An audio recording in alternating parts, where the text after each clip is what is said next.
মহান স্বাধীনতা যুদ্ধে বীর শহীদদের শ্রদ্ধার সাথে স্মরণ করছি।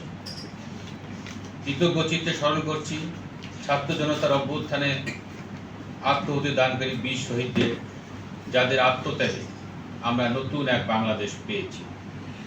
গণঅভ্যুত্থানের শহীদ ও আহতদের পরিবারের প্রতি সমবেদনা জ্ঞাপন করছি।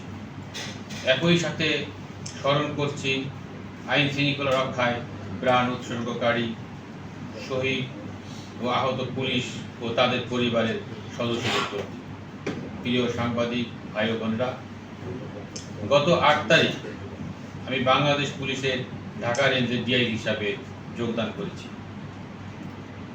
আমাকে ঢাকা রেঞ্জ ডিআইজি দায়িত্ব প্রদান করায় কৃতজ্ঞতা জানাই অন্তর্বর্তীকালীন সরকারের মাননীয় প্রধান উপদেষ্টা স্যার, মাননীয় স্বরাষ্ট্র উপদেষ্টা স্যার, প্রধান উপদেষ্টার বিশেষ সহকারী স্যার, স্বরাষ্ট্র সচিব স্যার এবং শ্রদ্ধেয় আইজিপি স্যারকে। আপনারা জানেন, বিগত সময়ের উচ্চবিলাসী ও অপেশাদার কতিপয় পুলিশ কর্মকর্তা সমগ্র পুলিশ বাহিনীকে জনগণের মুখোমুখি দাঁড় করিয়ে দেয়। এরূপ পরিস্থিতিতে বাংলাদেশ পুলিশ যে অবস্থা থেকে ঘুরে দাঁড়িয়েছে, দেশের আইন শৃঙ্খলা পরিস্থিতি সামলাচ্ছে, এর পিছনে যার অবদানের কথা না বললেই নয়, তিনি অন্তর্বর্তীকালীন সরকারের মাননীয় প্রধান উপদেষ্টা, নোবেল বিজয়ী গর্বিত বাংলাদেশি ডক্টর মোহাম্মদ ইউনূস স্যার। প্রধান উপদেষ্টা স্যারকে আমার অন্তরের অন্তঃস্থল থেকে আন্তরিক কৃতজ্ঞতা ও ধন্যবাদ জ্ঞাপন করছি। আপনারা জানেন, বাংলাদেশ পুলিশের প্রাচীন অন্যতম বৃহত্তম ও গুরুত্বপূর্ণ ইউনিট ঢাকা রেঞ্জ অফিস। 1829 সালে ঢাকা বিভাগ গঠিত হয় এবং ঢাকা রেঞ্জ পুলিশ 1914 সাল থেকে কার্যক্রম শুরু করে। ভৌগোলিকভাবে ঢাকা রেঞ্জ পুলিশ বাংলাদেশ পুলিশের অত্যন্ত গুরুত্বপূর্ণ ইউনিট, কারণ রংপুর বিভাগ ব্যতীত অন্যান্য সকল বিভাগের সাথে ঢাকা বিভাগের সীমানা রয়েছে।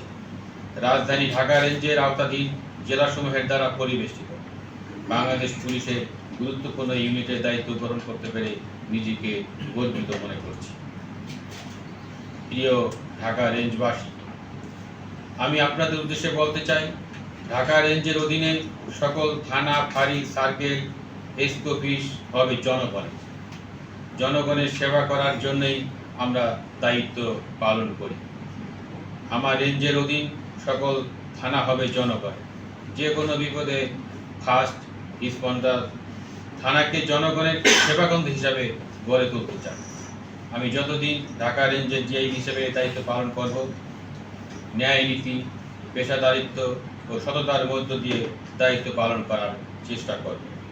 যারা ভুক্তভোগী এবং অসহায়, তাদের কথা আমি সরাসরি শুনতে চাই। তাদেরকে কীরকম আইনগত সহায়তা দেওয়া যায় সেটি নিজে দায়িত্ব নিয়ে দেয়। থানাকে সাধারণ মানুষের আস্থা ও ভালোবাসার স্থান হিসাবে প্রতিষ্ঠিত করতে চাই।